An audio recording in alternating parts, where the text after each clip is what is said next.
नमस्कार दोस्तों, आप देख रहे हैं डायनामिक न्यूज और इस वक्त की बड़ी खबरों के साथ मैं हूं श्रिया पांडे। तो चलिए शुरू करते हैं इस बुलेटिन की सबसे बड़ी और अहम खबरों के साथ।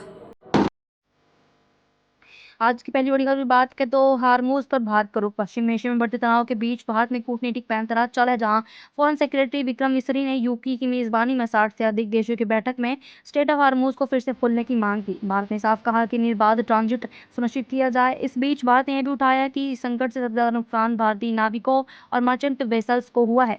अब बात करें अगली बड़ी खबर की, जहां बताया जा रहा है राजनाथ सिंह की आपात बैठक। इस युद्ध के असर को कम करने के लिए रक्षा मंत्री राजनाथ सिंह ने आईजीओएम की दूसरी हाई लेवल बैठक रखी, जहां उन्होंने ये भी कहा कि हर स्थिति पर हम 24 इंटू नजर रखे हुए हैं। जरूरत पड़ने पर कैलिब्रेटेड रिस्पांस दिया जाएगा ताकि आम जनता पर कम से कम असर पड़ सके। वहीं बात करें अगली बड़ी खबर की, जहां बताया जा रहा है बंगाल में सियासी हलचल।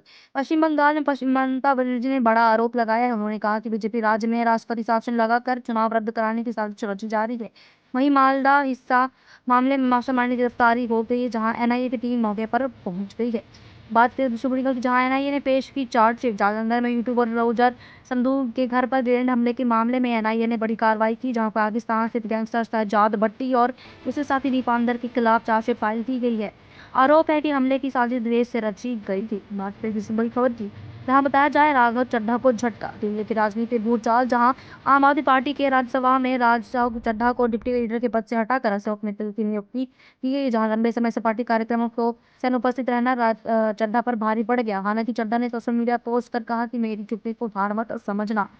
बात करें अगली बड़ी खबर की, जहां शिक्षा में बड़ा बदलाव। सीबीआई ने नया करिकुलम जारी कर दिया है। अब कक्षा 6 में तीसरी भाषा अनिवार्य होगी, जहां साथ ही 9वीं और 10वीं के लिए आर्ट एजुकेशन और वोकेशनल सब्जेक्ट को भी अनिवार्य कर दिया गया है। यह बदलाव 2026-27 से लागू होगा। बात करें दूसरी बड़ी खबर की, जहां बताया जा रहा है एनसीईआरटी के डीम्ड यूनिवर्सिटी का दर्जा। शिक्षा मंत्रालय ने एनसीईआरटी को डीम्ड यूनिवर्सिटी घोषित कर दिया है। अब एनसीईआरटी अपने सभी रीजनल इंस्टीट्यूट के साथ में डिग्री कोर्सेज ऑफर कर सकेगा। बात करें दूसरी बड़ी खबर की, जहां जलवायु मौसम अपडेट जान लेते हैं एक बार। मौसम विभाग ने पश्चिमी विकार को लेकर अलर्ट जारी कर दिया है। दिल्ली एनसीआर समेत पश्चिमी उत्तर भारत में आंधी और ओलावृष्टि की संभावना है। वहीं पुणे में भारी बारिश के कारण अफरा तफरी मच गई है। एक इंडिगो फ्लाइट को भी गोवा डाइवर्ट करना पड़ा इसी कारण। बात करें दूसरी बड़ी खबर की, जहां बताया जाए रुपए की चमत्कारी रिकवरी। पिछले दिनों रिकॉर्ड लो आया, जहां रुपया 1.6% मजबूत होकर 93.19 के लेवल पर पहुंच गया है। आरबीआई के नए नियमों का असर यह माना जा रहा है। बात करें दूसरी बड़ी खबर की, जहां बताया जा रहा है केजरीवाल को आखिरी मौका। दिल्ली हाई कोर्ट ने अरविंद केजरीवाल को मनीष सिसोदिया को ईडी की याचिका पर जवाब देने के लिए लास्ट चांस दिया है। कोर्ट 22 अप्रैल को इस मामले में सुनवाई करने की बात कही गई है।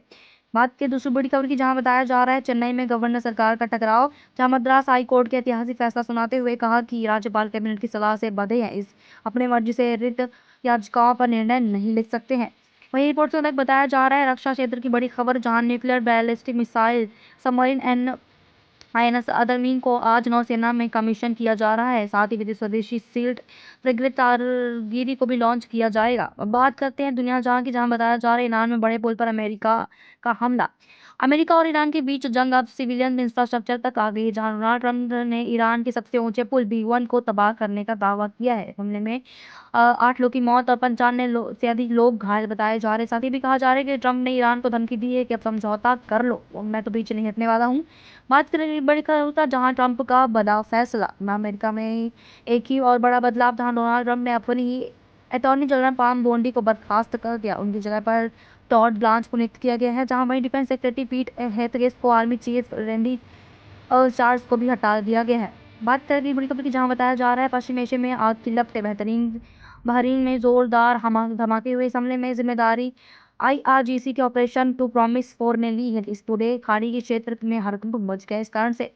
जान लेते हैं अगली बड़ी खबर, जहां बताया जा रहा है आम यात्री के लिए राहत खबर आई है, जहां सरकार ने एविएशन टरबाइन फ्यूल कीमतों में बढ़ोतरी को हर महीने से 25% तक सीमित कर दिया। हालांकि अलायंस ने जमकर विरोध किया, जिसके बाद 60% सीटें फ्री रखने के ऑर्डर को फिलहाल होल्ड पर रख दिया गया है। अब बात करते हैं अगली और बड़ी खबर की, जहां बताया जा रहा है क्रिकेट से शुरुआत आईपीएल 2026 की। सनराइजर्स हैदराबाद ने ईडन गार्डन्स में कोलकाता नाइट राइडर्स को 65 रनों से हराकर धमाकेदार जीत दर्ज की है। हेनरिक रोशन और अर्धशतक की पारी और गेंदबाजों के शानदार प्रदर्शन ने केकेआर को 161 पर रोक दिया। वह बात करते हैं इस बुलेटिन की अंतिम खबर की, जहां बताया जा रहा है युवराज सिंह ने एक बार फिर भावुक होकर अपने पिता युवराज सिंह के बयानों पर माफी मांगी है। उन्होंने कपिल देव और महेंद्र सिंह धोनी से माफी मांगते हुए कहा कि उनके पिता के बयानों से अगर किसी